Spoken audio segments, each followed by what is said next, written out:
So now that we're all gathered together and Ajahn Nayanrato is here, could we put our palms together and offer 10 Ajahn of respectful bows? 3 bows, please, friends. First bow. Second bow. Third bow. I'd like to invite Ajahn to please begin the session by leading us in a short guided meditation, Ajahn. Okay. Good morning and good afternoon and good evening. Here UK, it's 9 o'clock, so as invited, we can have about 20 minutes, short time for meditation, yes. So just to take the posture for the sitting meditation. I don't go to the details, just the way you feel comfortable or you're used to, either on the floor, on a cushion, or on a chair. I'm not sure if physically it's very difficult. It's also possible to lie down, but usually we would sit. And in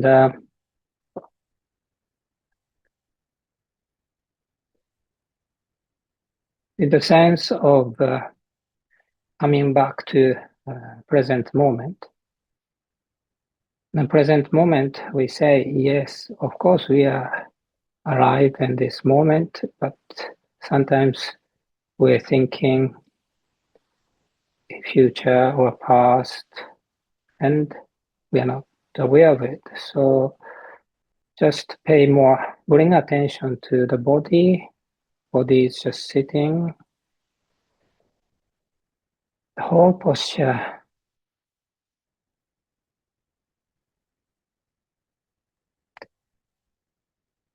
And it's not about finding something special or making something agreeable or making a judgment of something you find disagreeable, but receiving, experiencing, and receiving how the body, how it is.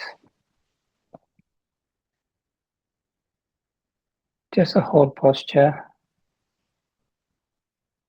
You may feel some discomfort, tightness, unclear, or some energy, less energy.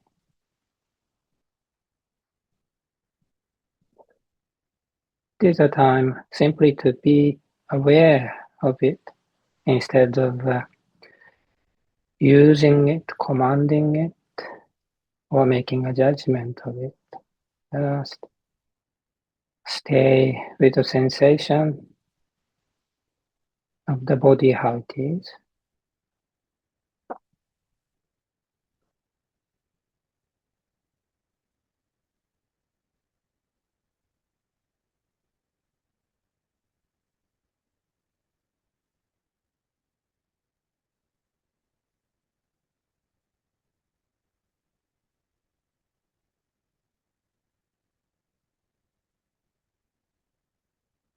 I like to repeat again, the meditation or mindfulness practice is not about making something or trying to get somewhere or getting rid of anything, but rather appreciating this present moment and appreciating how the body is. In a proper sense of resting, letting go of the sense of trying, even striving,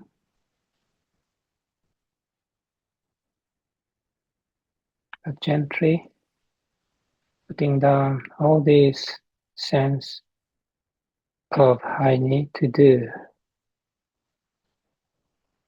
I have to make it, even in a sense of practice or meditation. Maybe do not notice this habitual attitude of making, trying, striving. And now is the time to let go, put down all these, and just resting with the sensation, experience of how the body is.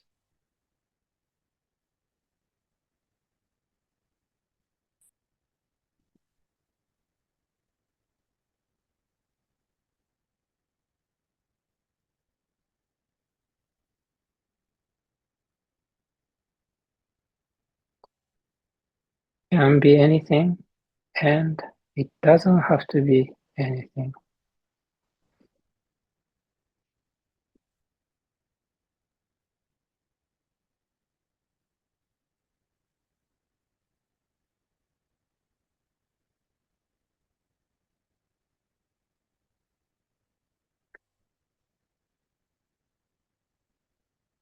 And you're okay. Just remain resting with the experience of sitting, the sensation of sitting.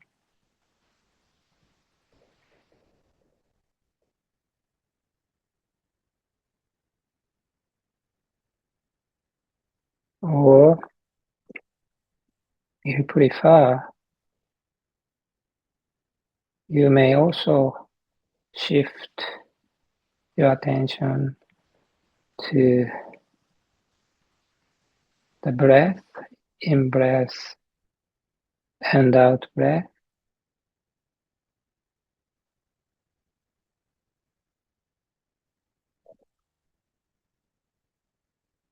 Again, with the attitude of receiving the breath as it is, and also experiencing the breath as a whole.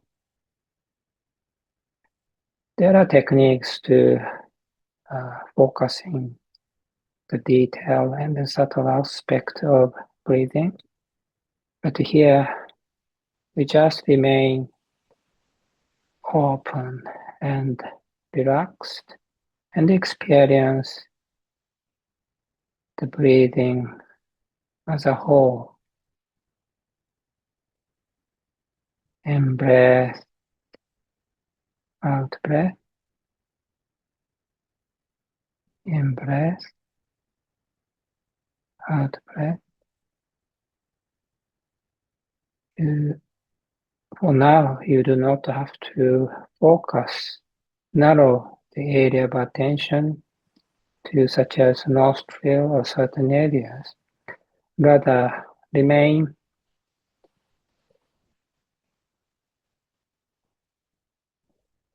open, relaxed,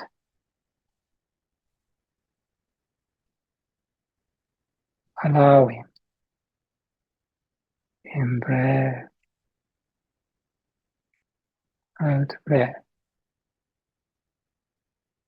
in breath, out breath.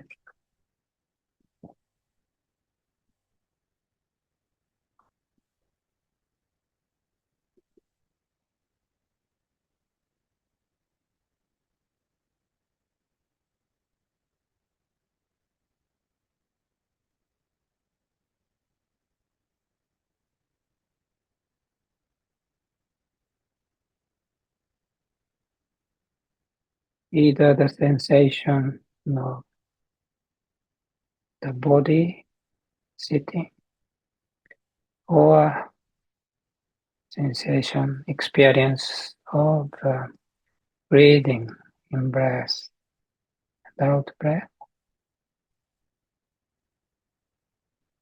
We simply receive how it is, letting go or putting down all the ideas, all the judgments, how it should be or how it used to be.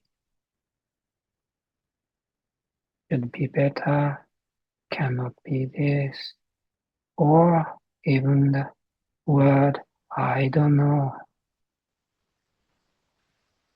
Just let go of these voices and simply resting, allowing. Buddha is sitting and there is in breath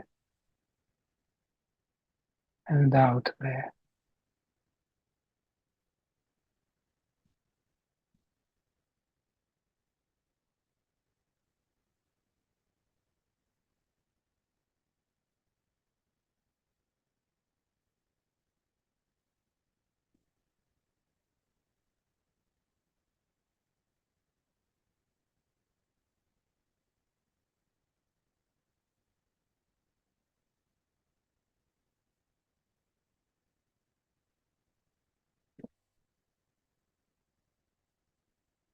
When we have this quiet moment,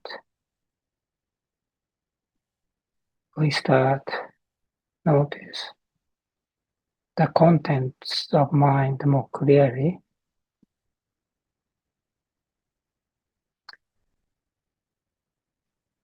Thoughts, memories, ideas, images, or feelings, and then stories.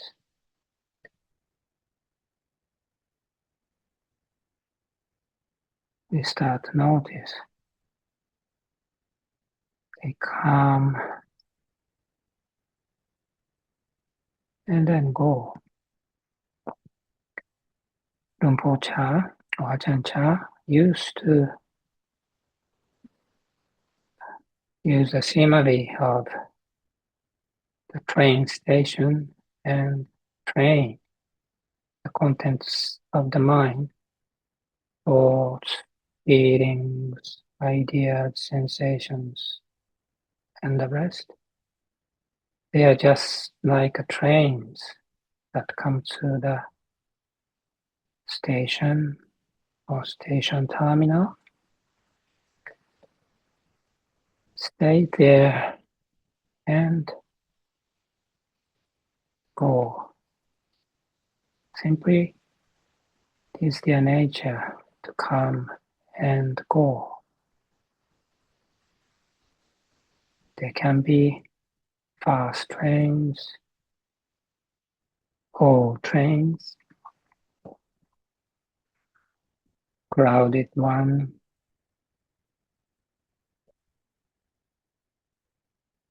long one, short one, trains on time, trains not, trains you like, you do not like, but they are trains. They simply come and go.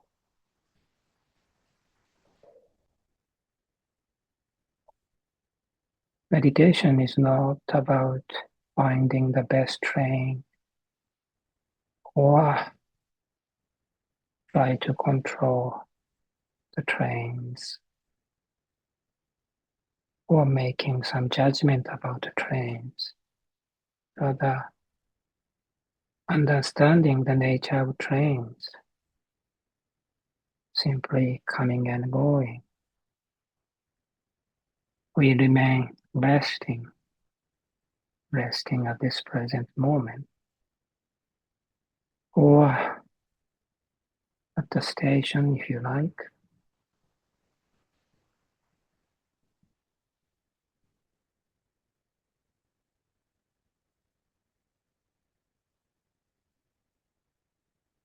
Body is sitting, in breath, out breath.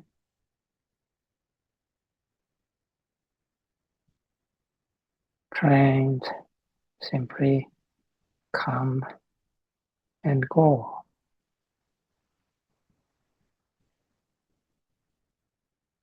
Thoughts, memories, feelings, even stories, things of future, past, something important, not important,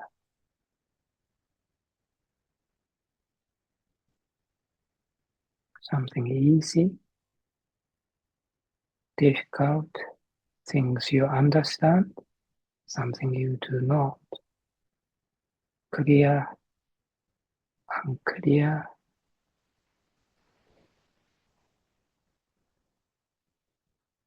something you like or you don't like. But they are simply trained, come and go. And we simply remain at this present moment, simply awake and aware,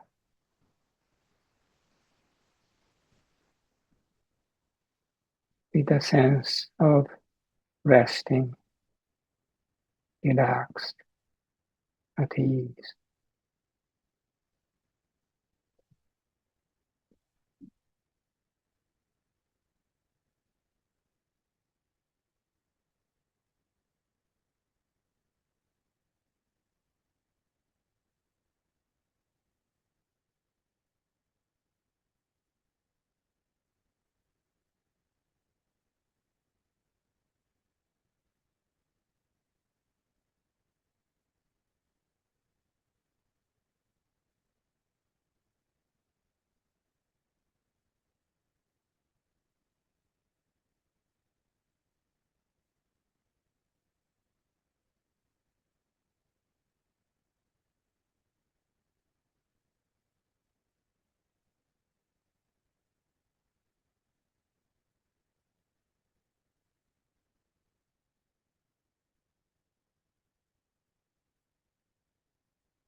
It's not about making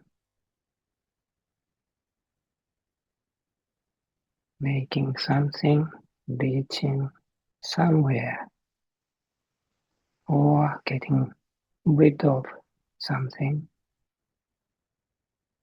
to achieve, to run away.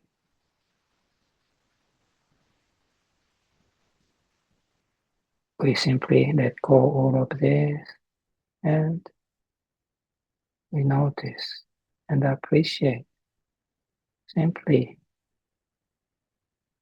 this moment.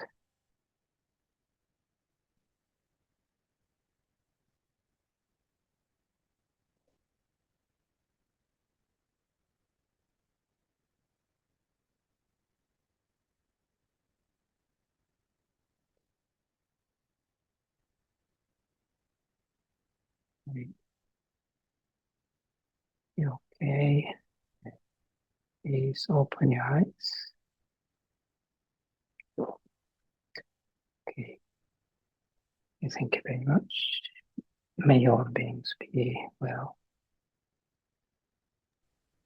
Thank you, Tanajan, for leading us in the guided meditation. I'd like to now offer the request for Dhamma talk.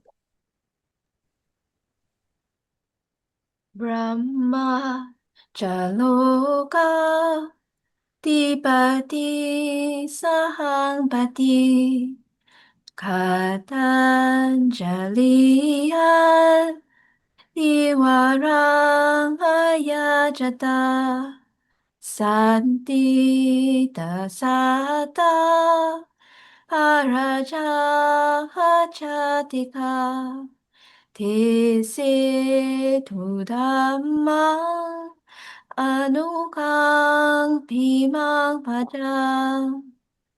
The Brahma god Sahampati, Lord of the world, with palms joined in reverence, requested a favor. Beings are here with but little dust in their eyes. Pray, teach the Dhamma out of compassion for them. นะโมตัสสะภะคะวะโตอะระหะโตสัมมาสัมพุทธัสสะนะโมตัสสะภะคะวะโตอะระหะโตสัมมาสัมพุทธัสสะนะโมตัสสะภะคะวะโตอะระหะโตสัมมาสัมพุทธัสสะพุทธังธัมมังสังฆังนะมัสสามิ Okay, so again, very pleased to see everyone today. Still Saturday morning in UK and 15 degrees or so. Probably Singapore will be very different world. And the beginning bit I introduced me as very busy. And yes. So just that I don't deny it. And actually in the past I wasn't happy to said this because like a image of monks, particularly meditation monks, should be peaceful, calm, and composed. And then the busy is, am I in the right place or am I? So that kind of some rejection or displeased about being busy. But it's true. Even at the monastery, particularly monastery like Amaravati, there are many things happening. The size of the ordained community and the day visitors. Right now, for personal leading of 6 days retreat at the retreat center. Today, later, soon, a group of Cambodian people to have their annual ceremony of their ancestors. 150 to 100 people come, and then sometimes or regularly attend the meetings. What is it really monk's life? People can think we're staying in a very quiet forest or even in a cave. I don't deny it. That is also a very wonderful opportunity, but this is how the situation is. Then the question comes, how can you find the peace? And maybe this is more relevant to you, the person. I'm not sure what kind of situation you are, in the family, in the community or work situation. There's responsibility, duties, or human relationship. So if you see peace and happiness is something totally quiet, no issue, no agenda, nothing to do. Sounds nice, but probably impossible, something totally foreign to us. But I have to say, I'm very happy here. I don't have any complaints. And even I don't think this condition is a hindrance to our practice. Actually, often a significant thing is it really depending on the attitude, how we see the Dhamma, how we see each moment, or how we see the practice or meditation. So just like during a guided meditation, if we think we have to be this way, I have to be this way, mind should be this way, or in a similar train and the station, if I think I shouldn't have these trains, or I only have the best train 2 months ago I had, that kind of things. Yeah, naturally, well, not naturally, but without intending, we may think so. But if our attitude or understanding is dependent on the conditions or the particular kind of trains, then we are not safe, because sometimes we can control, we can have a good hold of the trains, but sometimes simply beyond our wishes, our ideas. Like if today's function is too much, oh, I don't want to have it, this is ridiculous. I mean, it's a very heavy word. Or because of this, I cannot meditate. No, it's not the case. So just I'd like you to remember, like when we're sitting, I said at the present moment here and now, actually, where are we then? We are particularly going there toward trying with the trains to make the best train or remove all the trains we do not like, or remain in my word, you can say in the middle, just resting, being aware, with the attitude of allowing, accepting, or simply being the observer. You know, Rinpoche's word, Ajahn Chah's word about meditation that he gave to Rinpo, or not gave, but of the words to Rinpo Smedo, in Thai word, Pak Pong Tang Chit Chai. So it's a direct, but worldwide word translation is Pak Pong Tang Chit Chai, the resting of the mind. But Rinpo Smedo's more, his rendering is a holiday of the heart.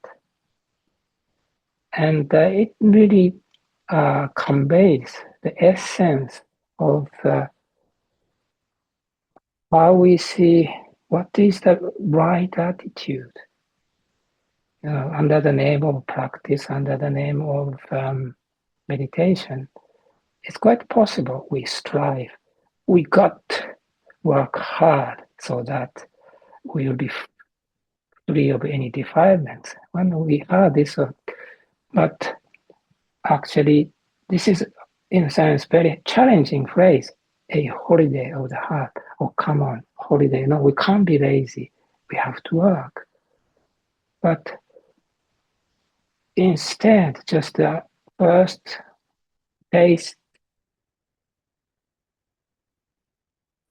we can taste this word as it is, holiday of the heart. Oh, actually, so nice. So what we recognize is we are,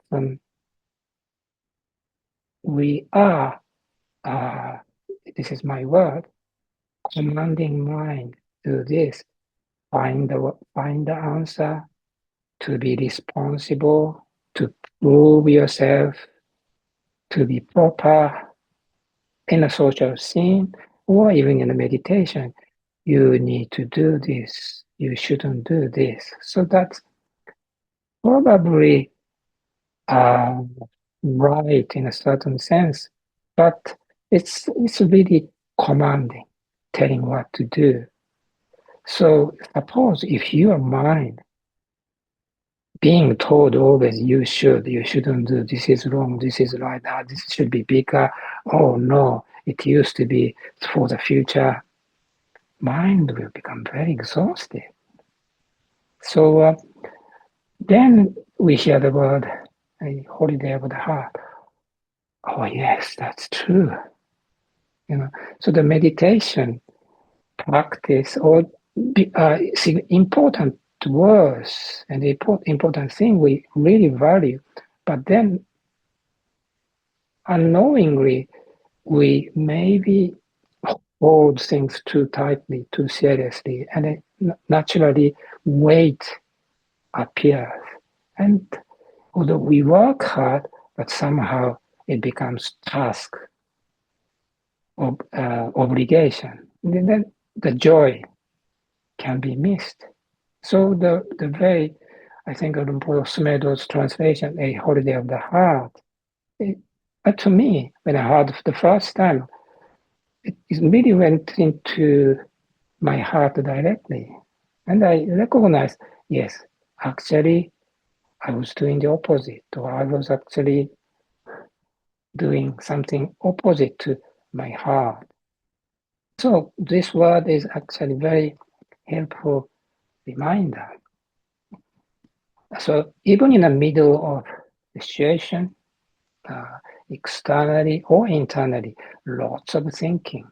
Yeah, in the modern life and society, so many things happening, and now internet world, SNS, the amount of information is exponentially increasing, and then also that strong opinions and the emotion around. So it's really exhausting, tiring, and then even painful. Then how we can find the peace where is harmony and happiness. So this way we need to reflect. Is it because the world is like this, or because of the mind is like this, or Amaravati is like this? We have to go away, to disappear completely somewhere, unseen. And actually, can we do that? Yes, I can't be too idealistic. Of course, a certain amount of input to us. We need to be cautious about it. Even in Amaravati, yes, how much to do, what to do. We need to think carefully. It doesn't mean we have to do everything as we want. No, we need to be aware of the limitation. Likewise, yes, world is full of information, views and the ideas, and even the emotions, as I said. But then, if we are in the middle and if are simply are overwhelmed, and then we can be lost, then we need to be more cautious how much to take in, how much to have a distance, even to have some break from it. So that's actually practical management of that, if you like, stress or challenges. But even so,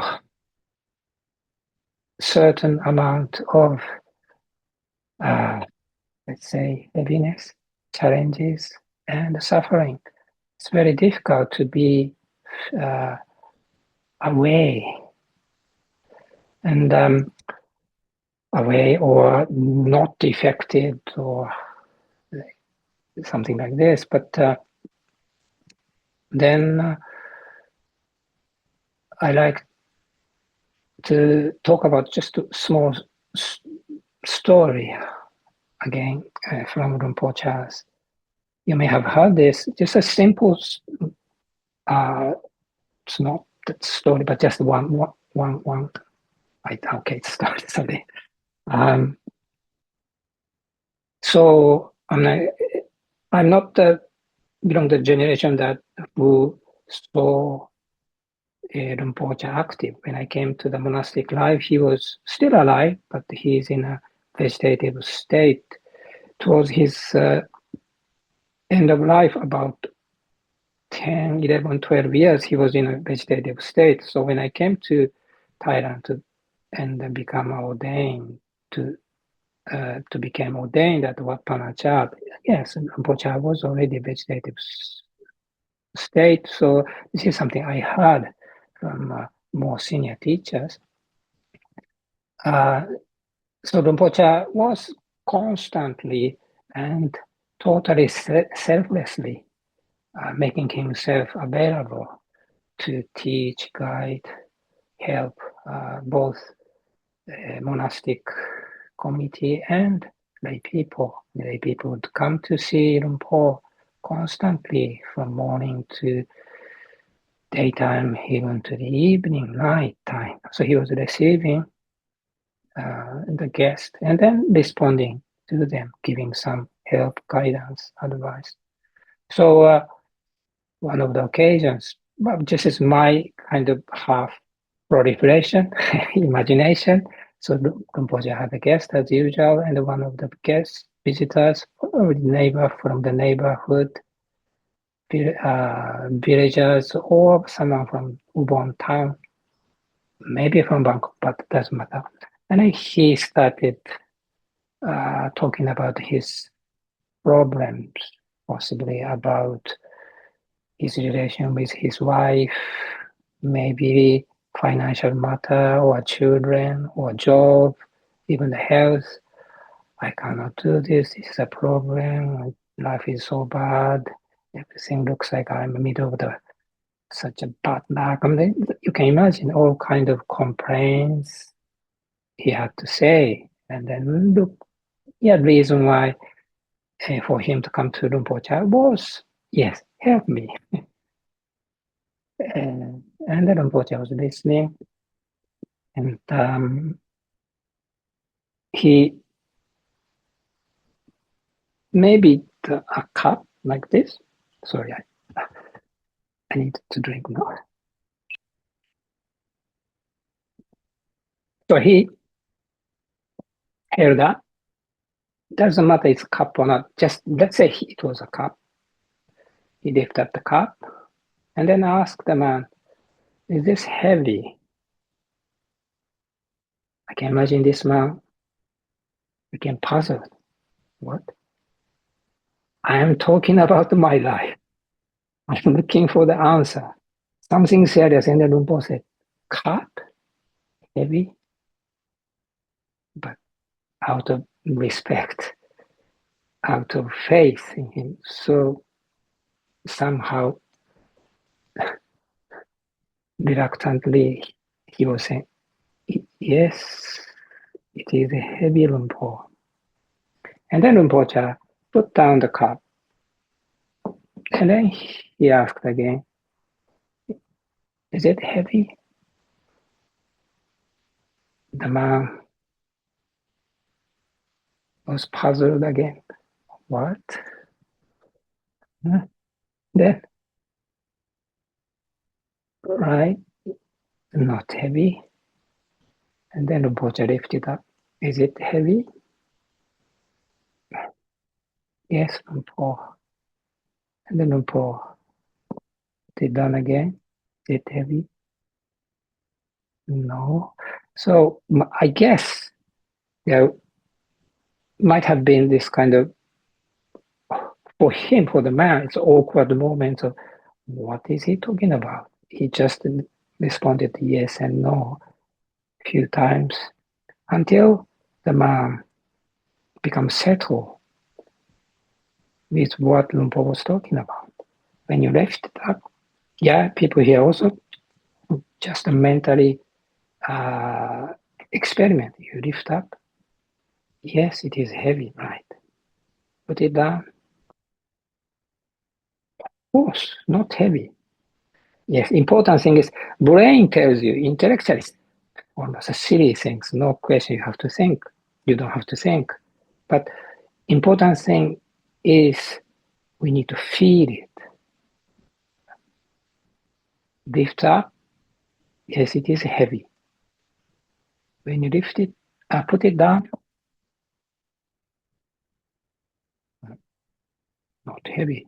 Yes, brain says, of course, just put it aside. And there's a feeling, yes, no. Lift it up, heavy. So I try my best.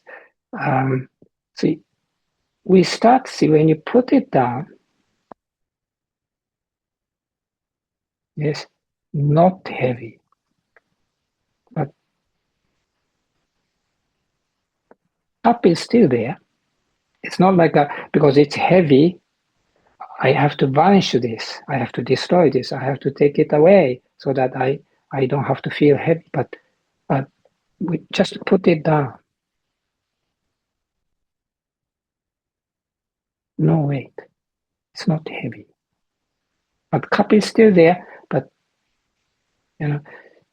it's not like, okay, now my commentary starts. Story of this man. I can't do this. This is a problem. My wife is this. My children is this. My business, my work. This year rice harvesting is bad. That kind of things. And then he's looking for help, guidance. Often what we think is, yes, okay, maybe this is too heavy. Maybe half size is better. Or maybe change the shape of handle. This way, this is, you look for advice, how to do, what to do, so that I suffer less. 200 grams, maybe 50 grams, it's better. How can I make it? But when you put it down, it's not like a 200 grams reduced to 30, 20, but actually weight itself disappears, or weight itself has become, it's not matter anymore. Now you lift it up, weight appears. Doesn't matter, okay, 200 grams, 1 kilogram, 10 grams. But as soon as you picked up, it has weight. But if you put it down, no weight. So the man was following this kind of mental exercise. Initially, yes, he will think, oh, of course, heavy, of course, not that kind of something, what we call obvious. But because Lumpo allowed him to reflect, this is my guess, by you doing mentally following this, and then you start to realize what is weight itself, how it appears. And when it is put down, it's not, we are saying cup is our obstacle. Cup should be this way, that way, but cup is cup still there. And weight has not appeared yet. And then when you experience this kind of mental experiment, when you put down, what is the experience of it? Light, if you like, free. If you lift up, what can I do? How can I do? Where? What to do? Yes, we strive, but there's a weight. When you put down, simply free, sense of at ease. It's not about because 100 grams becomes 20 grams, because we had a good handle. No, we simply put it down. And now we can look at the matter from the other angle. Now when you don't lift up, simply no weight. If you like, the sense of at ease, free. But as soon as you lift up, weight appears. This is, you like, the agenda, stories. So when we have so many things to think, even to worry, but it is possible to put it down. Or more, we can say, it is important to recognize naturally, there is a state we put down the cup when the mind is not engaged. I repeat again, the taste of it is rather open, free, no weight. So bring back the meditation too.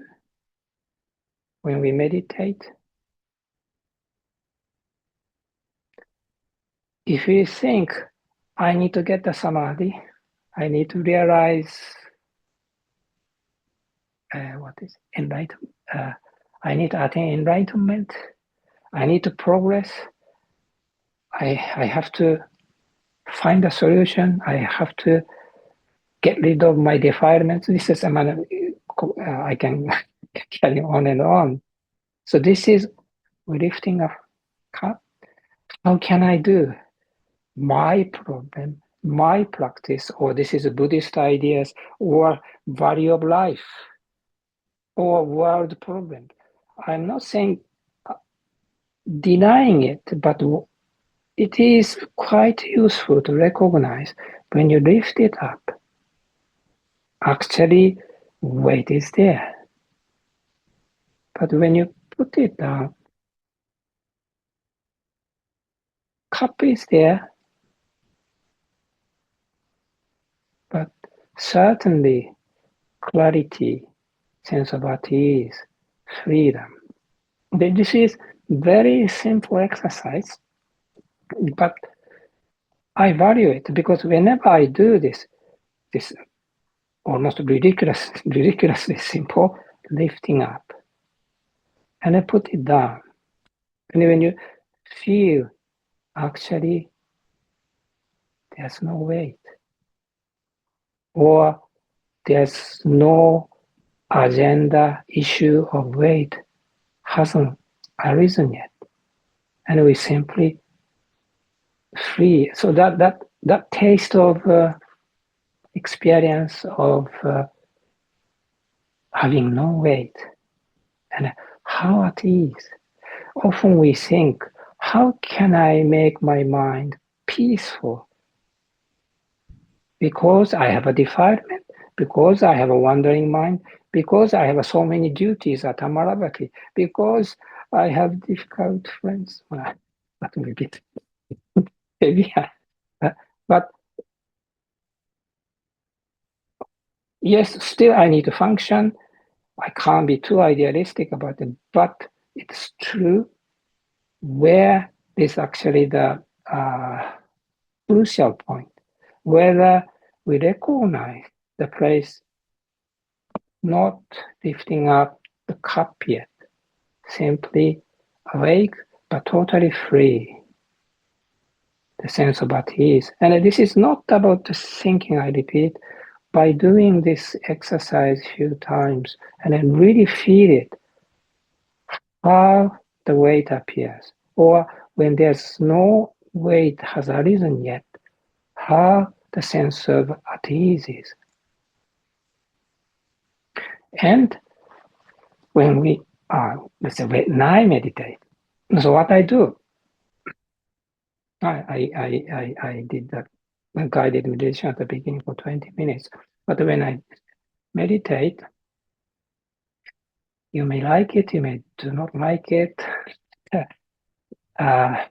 People ask me, Ajahn, how do you meditate? Doing nothing. Very annoying comment to some people. Yes, the word doing nothing sounds like irresponsible or lazy or something, but it needs more explanation. Yes, as we meditated together, yes, being awake, but with a sense of stop doing, or with a sense of stop lifting up. Another word, a holiday of the heart. When you go to holiday, you have lots of agenda. I want to make a best holiday. Doesn't sound. You say that this is almost like bringing a business-oriented mind or practice mind to the holiday, but the holiday is totally opposite of it. So we have a word, letting go, or renouncing, relinquishing, as a quite significant word in the Buddhist teachings. And then we can think it as something very hard to realize, hard to achieve. But if you want to make it, if you want to reach there, it may sound so, but actually, if we put down this cup, if we put down the sense of agenda, and simply resting in a sense of holiday of the heart, or my heart doing nothing.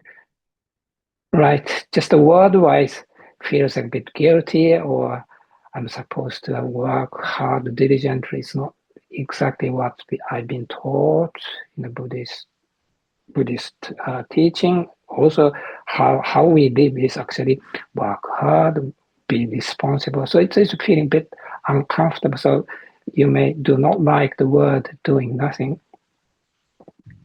So it's just an expression, but it's not like nothing. You see, our mind hold a concept. Mind is the brain is designed to hold a concept. Concept, yes, this or not, yes or no. So if we say doing nothing means like working very hard, the opposite of it. But actually, it's not about doing a lot or less. We just drop off all this kind of, you may call, suddenly I used a quite theoretical word, dualistic way of approach. I want to do it, I cannot do it. This is a right one, this is a wrong one, this is the best one, this is the worst one. Ideas, concepts are simply categorizes. If we say blue, something is a blue, other is not blue. That's how I use the word concept. Very convenient, but if we simply lost in the world of concept, we forget the place of not lifting up the cup yet. When you do not lifting up the cup, I use the word, I said this is sense of at ease, sense of freedom, but also sense of totality. As soon as you lift up, I need to do this. This is right, this is wrong. If we become lost in this, then not simply we become more limited. This is the answer. Jada is wrong. And if this is everything, then either we fight with this, and then someone gives me, he's my side. If he doesn't give me, he's the enemy. So dualistic, I'm just oversimplifying it, but if you just hold, this is the answer, and this is wrong. The thinking mind does this, and it has its purpose. But if we become completely lost in this, yes or no, right or wrong, we have to struggle there. How can I? How can I not? Why? Amaravati should be this, shouldn't be this. I can't be safe. But I also remember, recognize there's a place that you put down the cup, or before you lift up the cup, there's a place of at ease, holiday of the heart, or place of totality. I'm using a different word, totality. Wow, sounds attractive, but how can I? What is totality? Another example is here. If you think of totality, yes, sounds nice, but if you want, yes, now maybe I have a 30% of it. I want to make now 40, 50. Still I have 30% left, something problem. So we usually, the thinking mind think totality, something like this is add to fill up, make complete. But where is the end? If you reach there, maybe this is not right. This condition changes. So just endless struggle. Totality is just an idea, concept, but we never make it. And we become cynical, unhappy. But totality is not something we make, we achieve. Instead, just like putting down the cup, or before we lifted up the cup, there's already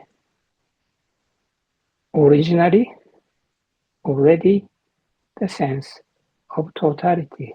Nothing is missing. This present moment is simply like this. Yes, there are trains comes, there are issue of cups comes, happy moment, difficult ones, sufferings, right? And then it has its own weight. We don't have to deny it, but that's not everything. We also remember there's a place of resting when we do not have to lift up, when we haven't lifted up yet.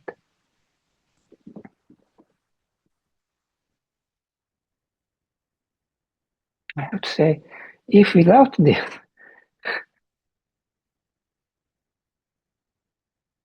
Amaravati is very difficult. So I'm doing back and forth, and if I, let's say, meditate, and after big busy meeting or following day, I'm a person to organize, not only me, but I ask a community to organize, help out this event. Lots of thinking, even worry. And if you meditate, yes, I should do this, or when it passed, I should have done this. Well, naturally, that kind of future past comes. But if I see this is a problem, my mind is not peaceful. If we lift up, how can I? But I do not have to. Just resting, allowing, doing nothing. Then, you see, the peace is there, or always there. But whether we notice, recognize, or we do not, and then just fall into our habit of what to do, where is it, why. So, sorry.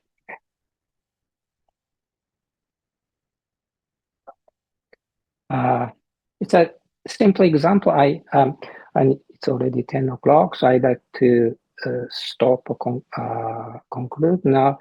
I haven't said much, but a few words, maybe I'd like you to remember, or this is something I remember.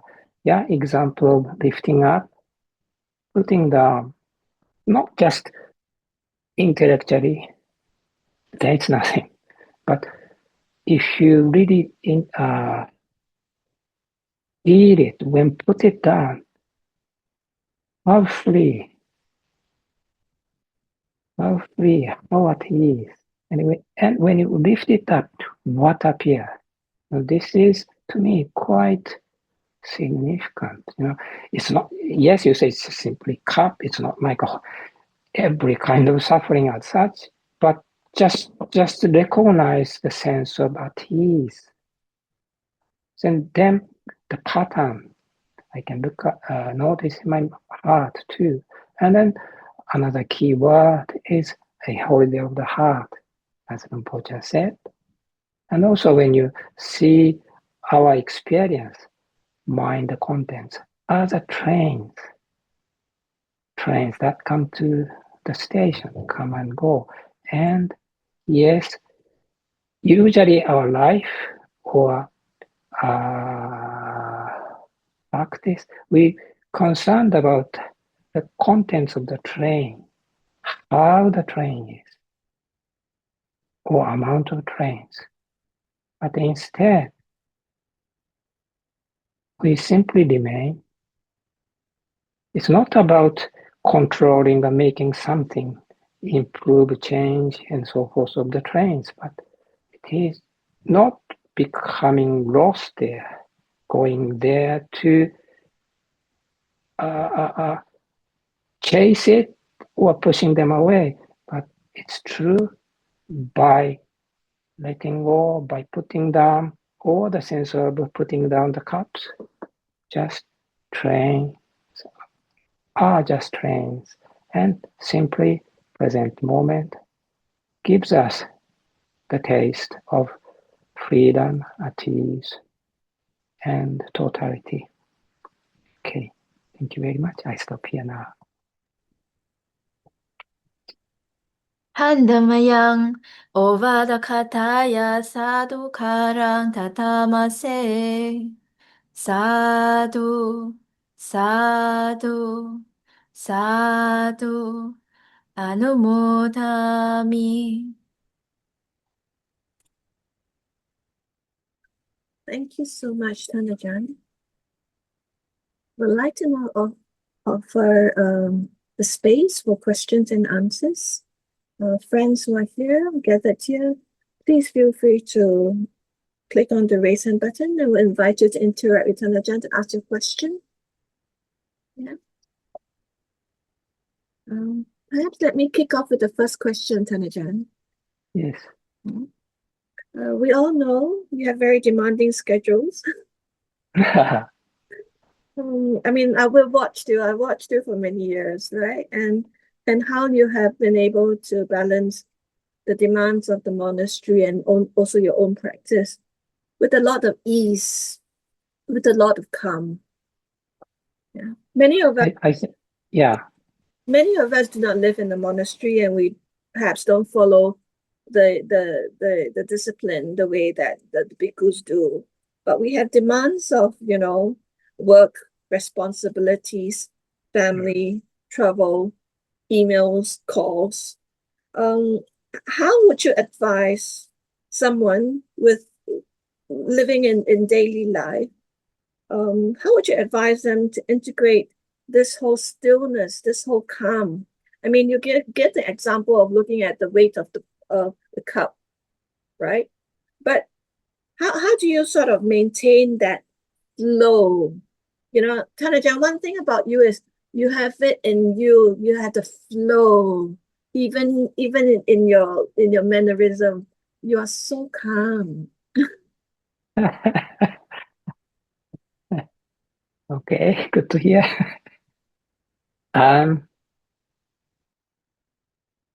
Yes, I have to say I'm in a very fortunate situation.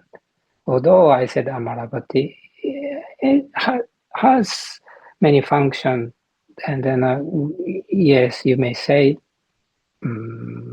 busy place, and I have many responsibilities too, but still very peaceful compared to the world outside, and then people living here, different personalities, but everybody share the same aspiration to understand the Dhamma, to free from suffering. And then constantly we hear the teachings, and then the time to meditate and so forth. So it's much better situation, I have to say. But for me, how much I can give you a good answer to your question, but one or two things that occur to me is, to me, only my experience, it's like a sense of reset. It's not like I'm always, being aware and not lost in a train. No, not at all. But reset, and definitely meditation with other the friends, community members in the temple is a really ideal time to reset. So reset, but it doesn't mean like in the monastery, 40 minutes, 1 hour daily meditation. And for lay life, it's not necessarily easy, but even shorter period, like today it was 20 minutes or even short. I have to be careful, I will be criticized by other teachers. Yes, sometimes quantity matters, but when I say reset, it's just like the sense of stopping and then coming back to this present moment.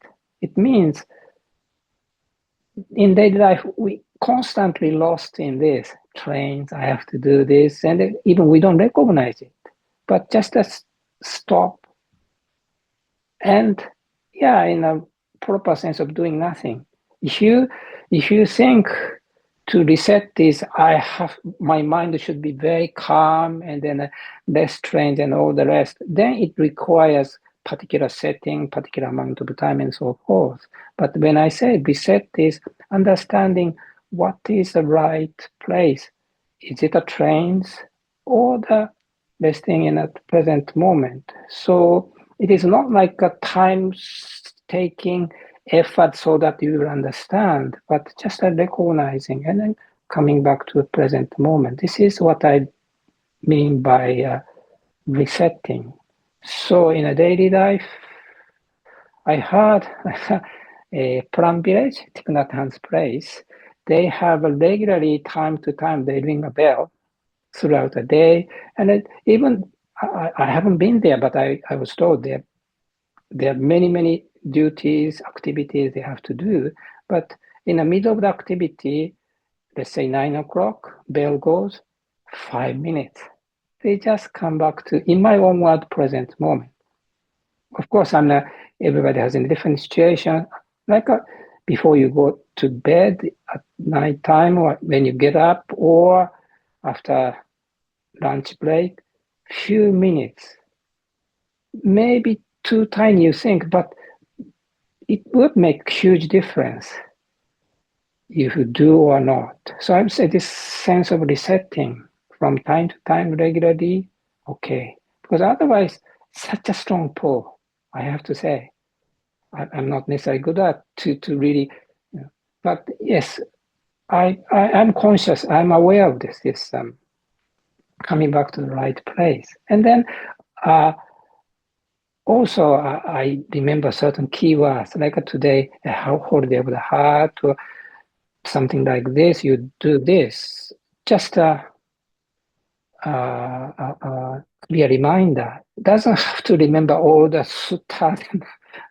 I can't do this. But Lumpo Smedo, Lumpo Cha, what's wonderful about them is simple but very direct teaching. So some words, some sentence I would remember. And by recording it, yes. So that's one thing I say this. And the other thing, yes, I used to hate to say I am busy. I felt like I am a wrong monk. I'm not the proper meditator. But at one point, I just came to think, what's wrong about being busy? So yes, I have to be careful about it. That's ongoing matter. But instead of thinking being busy is wrong, then I have creating another negative attachment, rejection or negative attachment to idea of being busy. But what? It's like my feeling. What's wrong about being busy? So what? I just continue. So somehow that make a big shift in my monastic life. And even before I came to Amaravati, I was involved in a new monastery construction. Again, busy. Initially, I really frustrated this word, I am busy. This is not the purpose I came to the monastery. And also, this is not like what I see other quote unquote good monks, good meditating monks. I'm like a second class. But then, of course, I'm busy. I'm not doing something wrong, helping building a new monastery, which I found very necessary and bring out lots of benefit to the society. So in that sense, I felt motivated, but then being busy, I was struggling and rejecting. But just at one point, yeah, what's wrong about it? So then, relation to certain thing, idea became totally different.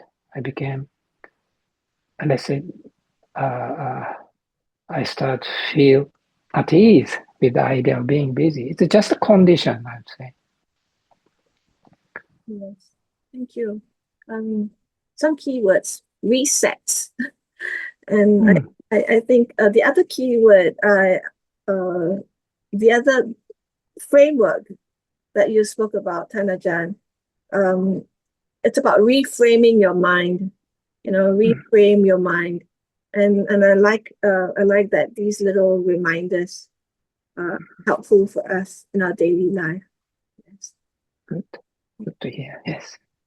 So there have been some comments, some very good comments on the chat. Maybe I could read it out to you. Yeah. One is, my son says, weight is there, peace is there, the day begins and ends. Thank you, Ajahn. Weight is there, peace is there, the day begins and ends. Okay. Thank you. Another one is St. Lee. Thank you, Bhante, for the advice of letting go and putting down the cup so that the weight is gone, but the cup is still there. Right. It's a good mental exercise. True. Sadhu, sadhu, sadhu. Okay. Ming Hui, Sister Ming Hui says that the Palm Village bell can be found in the Palm Village app. So people can go there and download it, set it according to the frequency you like. It's true. One of our monks actually is doing this. That's how I came to know. Okay. All right. And we says, thank you for your sharing, Bhante. The simile of the cup. Before I pick up the cup, I should ask myself, why is the cup there? Do I need to pick it up? Do I need to drink from it? Am I lifting the cup simply because it's there? Am I thirsty in the first place? So we says that it helps me reflect that I'm not doing something due to mindless habits, but mindfully seeing my intentions constantly, one moment from one moment, and not getting caught up by the habits and intentions. I see. Yeah. Is that something, would you like to give additional comments to that, Thanajan? Yeah, the last one, I think, yes, true. Once you step out from constantly involved in the cups, what to do, how to do, that kind of things, yes, then we start recognize habitual way of doing this, even addicted way of doing it, which usually we do not notice. So that's what he or she is saying. Yes, it's quite, good to hear. And also I'd like to say, and I probably repeat again, really good to notice when you do not lift up or when you put it down, that sense of at ease. And it's a small thing. It's not like a tons of something you put it up, put it down, but really it's simple enough you can experience individually too. Yes, actually free, actually no weight. That when you sense that, somehow mind registers this. Because when we say letting go, yes, I have to let go, How can I need to investigate, I need to see anicca dukkha anatta so that I let go, but I haven't, so I'm on the way. That kind of thinking. But when this simple exercise, when put it down, actually this is freedom. Actually, the sense of being at ease. This is, if you like unburdened. You lift up the sense of burden. You say burdened, but actually full burdened. Just when you're lifting up the act itself. And then when you put it down, the experience, oh yes, I mean, Buddhist text, unburdened is kind of very high word. it's true that too, but also we can taste it, unburden.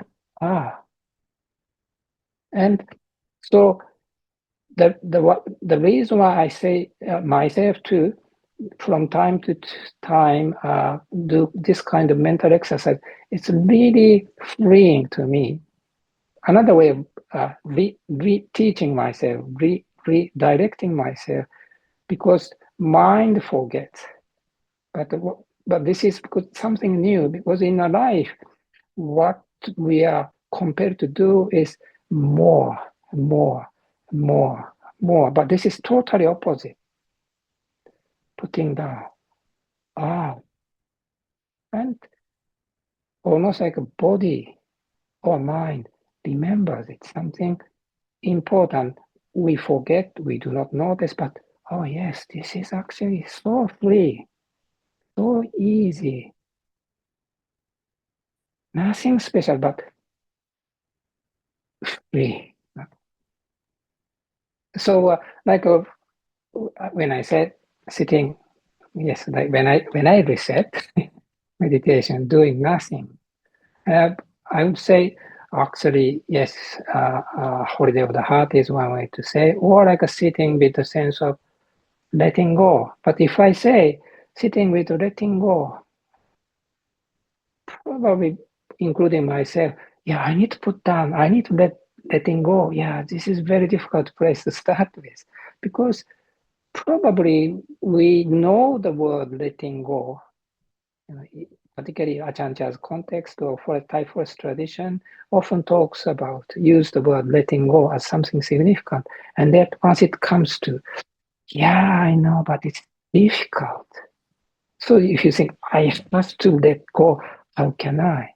But by this simple exercise, yeah, letting go, yeah, it's so light, no weight. So the mind starts to recognize this is actually here. So it helps to the reset too.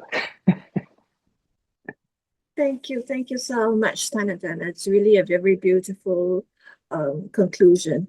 I think many of us here are in agreement, because everyone has got very good comments. I think the last two comments here was that the question of what's wrong with being busy. It's a good paradigm shift. Thank you. Yes, thank you. Yes, exactly. Paradigm shift, yes. And finally, taste the unburdened. This is a very beautiful point. Thank you. Yes, thank you very much. I'm very happy to hear this. I'm also very conscious of Tanajan's schedule with the 150 people coming soon. I think it is time for us now to call the session to a close.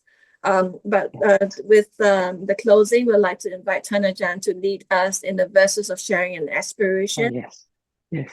It being in the Asian world now, in the Southeast Asia, we are also commemorating our ancestors' days. Oh, yes. It's 7th month. So let us offer the practice that we have today to our past and living relatives and friends. Okay, yeah, yes. Thank you. Yes, good to remember, yes.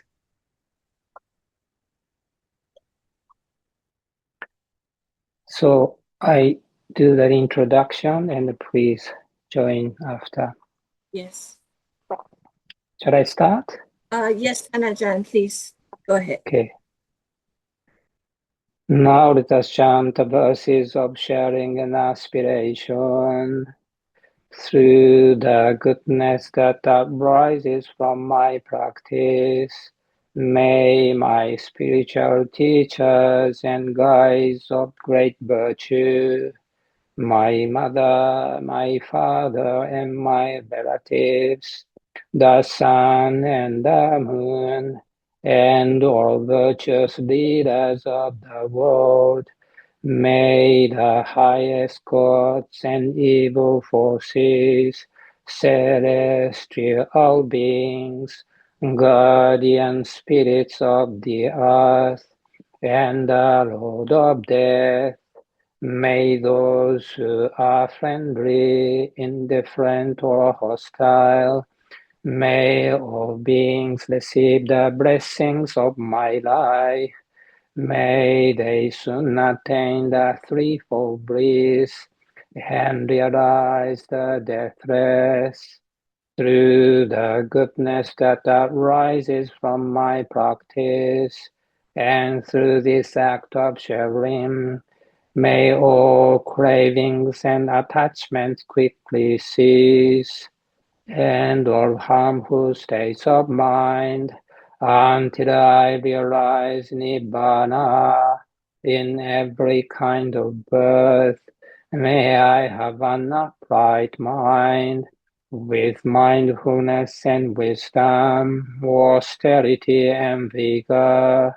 May the forces of delusion not take hold, nor weaken my resolve. The Buddha is my excellent refuge, unsurpassed is the protection of the Dhamma. The solitary Buddha is my noble Lord. The Sangha is my supreme support. Through the supreme power of all these, may darkness and delusion be dispelled.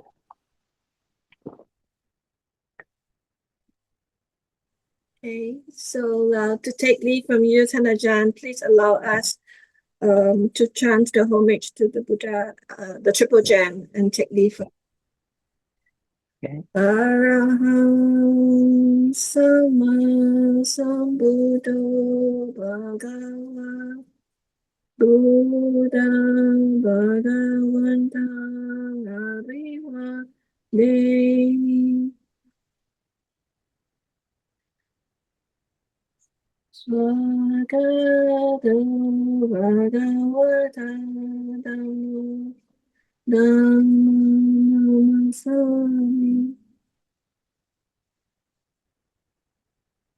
Suparipano Bhagavato Savaka Sangho Sangham Namami. Brothers and sisters, let us all now offer our 3 respectful bows of gratitude to Ajahn Nayanrato and wish him good health. First bow. Second bow. Third bow. Thank you so much, Thanajan. It is very nice to be with you, and all the blessings to you, and have a nice weekend. Thank you so much. See you again. Bye-bye. Bye-bye.